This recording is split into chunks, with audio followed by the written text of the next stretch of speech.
So day 8, January Prayer Fasting, and we're in Leviticus 8. Now this is all about, now 1 to 7 was up to the people really and all the things that they need to do. Whereas this chapter is exactly to Moses and the priest and what he needs to do when he's consecrating and setting apart priests, or setting aside Aaron and his sons, because these were the first priests that God wanted to be in the lineage to be high priest, because there was a separate consecration for Nazarites and Levites, but this was particularly for Aaron and his sons, for them to be priests. And it showed a process that we can think later on when the Bible says we are royal priesthood. We can see this process that they had to go through. So first there was a cleansing, there was a public. So this was to be done in public. There will be washed, cleansing in public. So there's a humbleness, humility when you're coming. Then after that, there was remember the order. So after the cleansing, then there was you had the washing, then they had the sacrifices. So sacrifices, the guilty again need to be, so there's still the burnt offering, and there was still the sin offering, because you still needed to be the laying of the hands, confessing your sins, and the guilty still had to be made atonement. So there had to be washing, had to be atonement. Then there's consecration of the things. So things was consecrated as well. Whereas there's so first after the washing there was anointing, actually before the sacrifice. So the anointing was with the oil was poured over their heads. So it was poured to symbolize great measure. It wasn't a little bit of oil. Remember, oil symbolizes the Holy Spirit.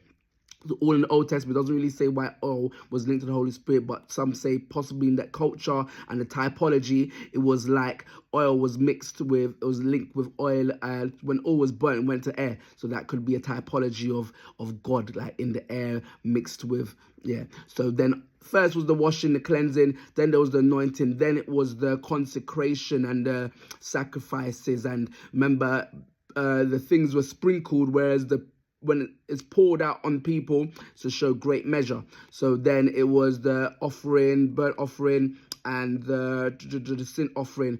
After that, then the consecration actually happens, where part of the ram and stuff is put on the ear, it's put on the thumb, it's put on the toe of the high priest to symbolize now the blood is on them. They will hear different because it's on the ear. They will work different because it's on their thumb, and they will walk different because it's on their toes. So they'll be set apart, and this consecration is about being set apart. So ordinary things were now not ordinary things, because even when they were sprinkled, like the parts that were in the tent of meetings, the tabernacle, the temple, those parts that were sprinkled, like the altar as well. Altar, the meaning of altar is like a killing place. So what was once a killing place became new life. So that's where the consecration happens. The same thing with the New Testament, that altar was now the cross. So what was a place of death now became a place of life and stuff like that. So ordinary things are no longer ordinary when it's being consecrated by God for a purpose.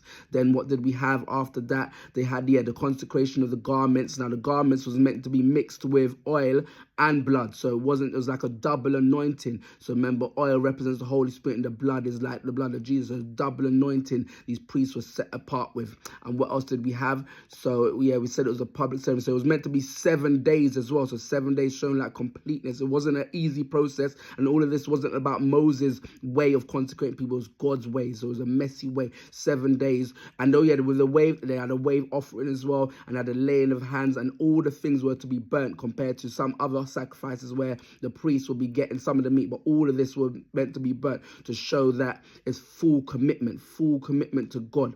Everything's to God. A total burden, show full commitment. The same way, what we missed, full commitment.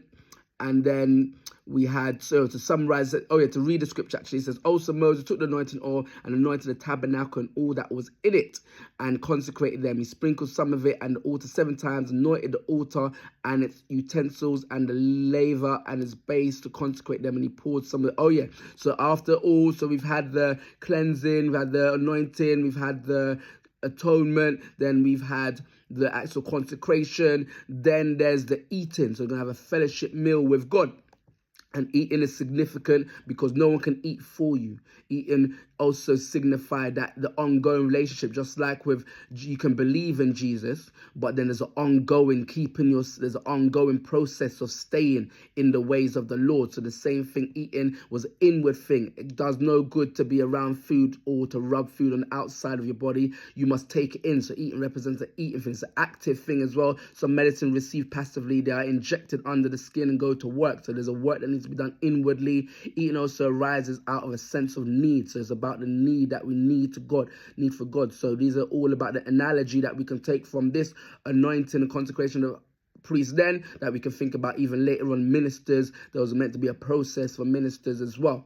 So what else can we summarize from it? So the 7-day process we mentioned, they were not to leave. So yeah, it was about showing the imperfections of the priest, that it was 7 days and all the sacrifices would be daily. They'll be doing these sacrifices, and comparing that to the high priest that will come later, Jesus, that we didn't need to be doing all these sacrifices and things like that.